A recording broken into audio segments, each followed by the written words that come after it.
musango kigwa muvunana okutta bana ba national platform bakuba musango kigwa bavunana abatayina mundu then ngojjo tugamba nti Kony was there ngojjo tugamba Alice Lakwena was there ngojjo tugamba ADF was there. Museveni, whom are you fooling? If you can arrest such people, Vianney and the other comrades of national platform who just put on the red color to support their president, you arrest them. Then how can you convince us?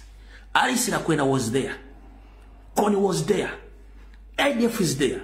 Whom are you fooling? Tosobola kulimba bubanga osobola okutya omuntu ali mu ovlo publicly ng'akulaze nti nze njagala akyuka.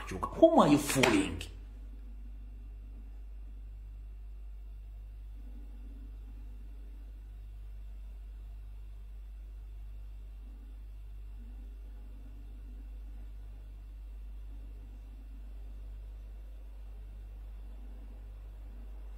Ani gwosiriwaza bobanga okutta abantu banyu bonna bawamba.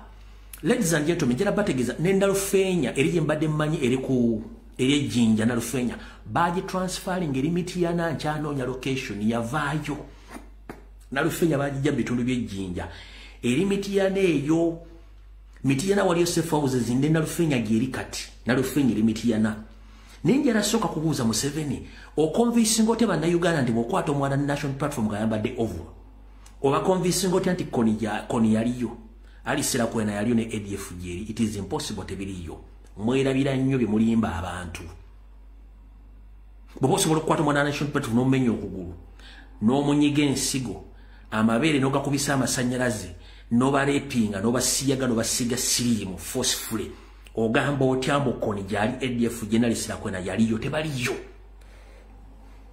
Bino ebintu byemukola bijja kuddamu bibalumbe ate mujja bisasulira. Amateeka ge mukola mu parliament gegafalinga mmwe ge mateeka gennyini agagenda okuzigala mu existence antili nga mubazo kiro zaako. Omanya abaganda bagamba gyotega amaggwa owuna kulutuuka nga gye balina okukugobera gyodda gwe kennyini yagatega n'ogagwamu. Gyotega amaggwa gye bakugobera gwe yateza amaggwa ng'olina gw'ogatega olunaku lutuuka ne bagoba mu kkubo lyerimu n'ogagwamu amaggwa gwewasimba. Museveni, amateeka g'okola gonna toyagala bantu bakuŋŋaane, toyagala bantu beekalakaase watwasubira mu mitale kooti, gonna gagenda kusigalawo in existence. Gajja kukwata ne famire ne mukazi wo n'abantu bamwe bonna gwawamba aba naye bajja kunoonya bakukwate bakuteeke mu safe house. Enensi kano nagituweesa mirembe so si kutulugunya na kotta. Lwaki motta abaana babannammwe? Member Parliament kansoke nkubuuze. Mwenna lando mulenga toyawuddemu wancu wa opposition na wa NRM muvudde ne mukondeminga ebikolobero bya jati byakoze. Kubanga mukimanyi nti mu NRM mu National Advance Movement wa National Labour's Movement ogenda okukwata omuntu n'omukuba somehow somewhere ogenda okufindinga nga muli somehow related mu kino ekintu kya intermarriages mugenda okusinkana nga somehow somewhere muli related. Abaana bali mu UPDF, abaana bali mu SFC, abaana bali mu military, abaana bali mu prison. Mugenda okwetola nga omuntu gwatulugunyiza akulina kakakwate gw'osubidde nti amagye ga UPDF n'abalala mu gavumenti bagenda kubeera basanyufu.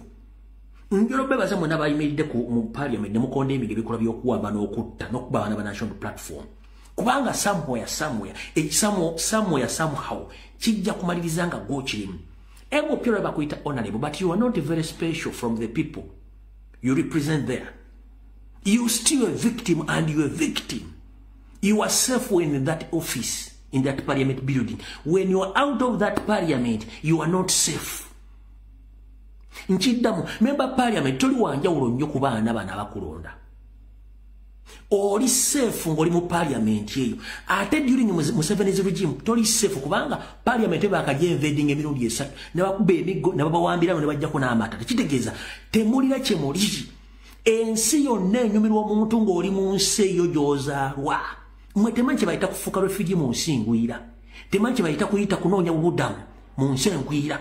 mudde mu Uganda mutandiko jinyigiza munyigiza bana Uganda kijja beta agiza bana Uganda mutandiko obana abira mu maaso mujja kufuna muyita so kyenjagadde obagamba olwaleero Anita Amongi Speaker of Parliament ekiri obukeddeya ekiri Karamojja ekiri mu Northern Uganda tosirise tosobola kyogerako wabula nga okimanyi bulungi nnyo nti gwo mu ku bantu abayimplementize okulumya abantu mu ngeri yonna esoboka olwa personal benefits zo n'okweyagaliza olina abaana bozadde mu basajja ab'enjawulo okulina abaamagogo abaana abo future abo n'oba ovudde ng'ozikidde bagenda kusigala naani oyinza obbaleka mulakeza le building or properties but somehow they have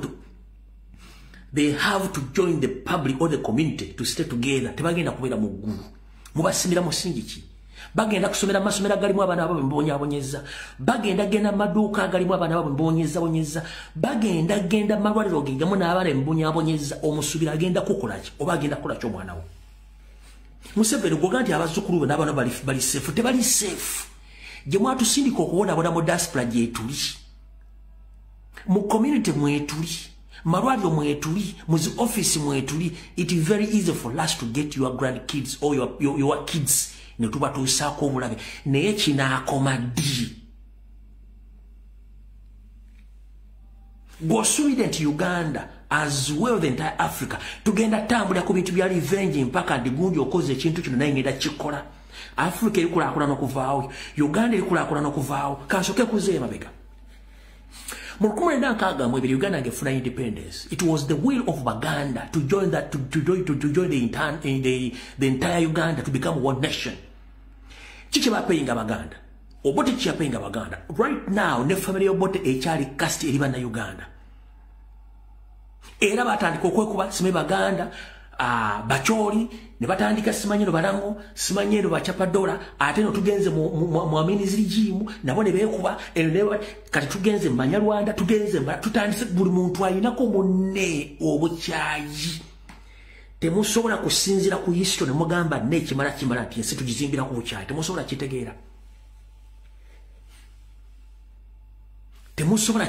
nti muzimbire ensi ku bukyayi bugenda komabbi kubanga n'omuganda asobola okufuuka n'afuuka president oyagala omuganda naye akola obukyayi ku bantu bona okozeko obukyayi myaka gyonna oyagala omusonga afuuke president naye atandika okusitula obukyayi bwena ku mawanga gonna agali gamutuusizaako obukyayi oyagala indiginansi munyankole afuuke president naye ajjeyo ebiso atandika okukola kyemukoze eggwanga lyabanyankole ebbanga lyonna oyagala omunyola azuwera akola akyo oyagala omukiga azuwera akola ekyo oyagala omukukusa bbiri omukyapaddola omukalamojja naye ajje n'akola revenge ku busungu ensi ne byetambula edda luddawa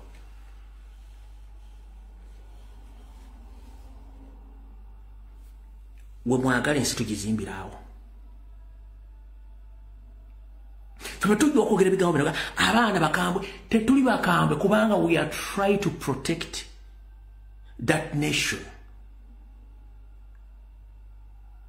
from tribal crashes due to the negligence of poor-minded leaders like Museveni and his colleagues. If no one can stand and tell you the truth that it's high time, kitegeeza nti n'otudde toyina bantu bonna mbaata.